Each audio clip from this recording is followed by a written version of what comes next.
Georgia's Republican Senator David Perdue says he's ready to vote on Donald Trump's nominee for the Supreme Court as soon as possible. That was not what Senator Perdue said in 2016 after Justice Antonin Scalia suddenly died. And that hypocrisy is on vivid display in Jon Ossoff's new Senate campaign ad. I have consistently said the Senate should not hold hearings or schedule a vote. The Senate should not hold hearings or schedule a vote on any Supreme Court nominee. No Supreme Court nominee should be considered for the Supreme Court until the American people choose our next president this November. Until the American people have chosen who they want to be their next president. The American people deserve a voice in this process. The responsible course of action here is to refrain from initiating the nomination process in the midst of a presidential election. I also believe that it shouldn't be taken up in lame duck. No consideration during the lame duck. You can't have it both ways. You can't have it both ways. It's the principle, about the principle. It is about upholding the principle. This was my position before the election. This is still my position today. Joining us now, Democratic candidate for Senate in Georgia, Jon Ossoff. Jon, thank you very much for joining us tonight. Really appreciate it. Did you expect that Senator Perdue would so easily flip-flop on this issue?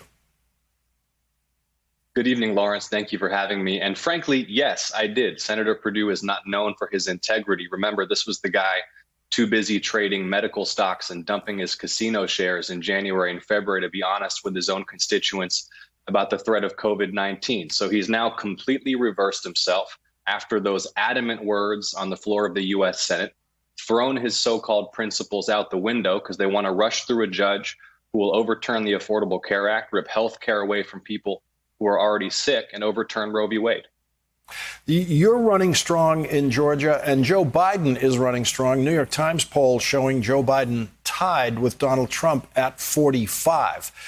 Is the Biden momentum and the possible Biden turnout helping your campaign?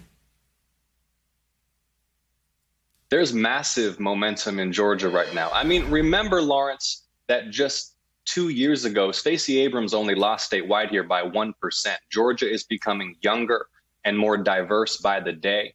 Voters across the political spectrum are shocked and in horror at the federal government's botched COVID-19 response. The GOP is now rushing forward with an effort to take health care away from people as we approach this election. And we have all of the momentum. But Mitch McConnell's super PAC, Lawrence, has literally spent more money against me than any other Democratic challenger in America. The stakes here are high, but we've got an edge.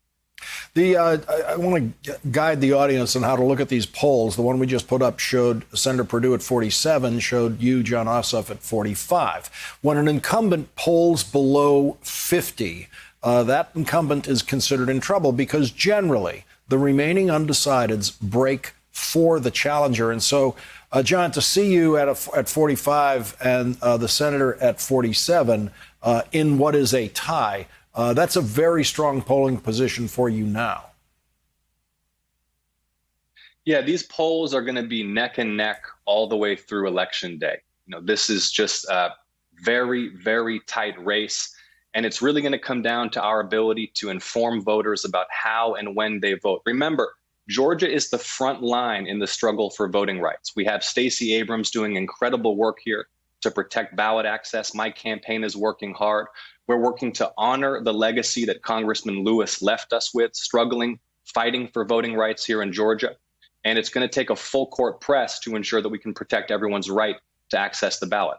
And there's a huge surge of what are, in effect, new voters in Georgia. 337,652 Georgians who did not vote at all in 2016 have already requested mail-in ballots for this election. It seems unlikely that those are voters who are happy about what happened in 2016. Lawrence, young voters, voters from diverse communities. The momentum here is electric. I'm telling you, we can feel it every day. Two statistics for folks at home. First of all, 1.2 million Democratic primary voters in Georgia this year. That's double 2 years ago and almost quadruple the 2016 presidential. Second statistic, Stacey Abrams lost the governor's race in 2018 by just 55,000 votes. We've added more than 750,000 new voters to the rolls here since then. That's why Mitch McConnell is spending $60 million against me. And I need help from folks to ensure we can get out the vote, protect ballot access, protect voting rights. It's electJohn, electjwin.com for folks who want to help us out.